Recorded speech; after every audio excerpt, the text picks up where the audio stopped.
ఆ వంశం పూర్వకాలంలో కురు మహారాజు వల్ల అభివృద్ధి చెందింది.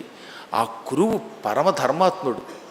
ఆయన ఏకధాటిన 12 సంవత్సరాలు కురుక్షేత్రంలో యజ్ఞం చేశాడు.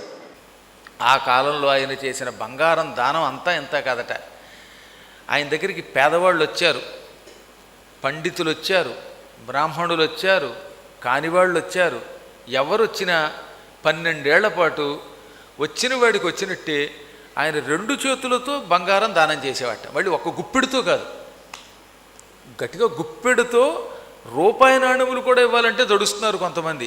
అటువంటిది ఆయన 2 చేతులతో ఇలా పుచ్చుకొని బంగారం దానం చేశాడు, సువర్ణ దానం చేశాడు.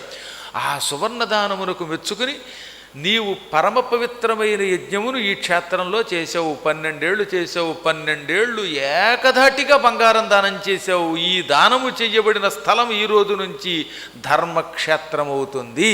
ఇక్కడ మరణించిన వారంతా డైరెక్ట్గా స్వర్గానికి వెళ్ళిపోతారు, నరకానికి వెళ్ళరు. ఇక్కడ యుద్ధం జరిగితే యుద్ధంలో చచ్చిన వాడు ధర్మాత్ముడే అవుతాడు.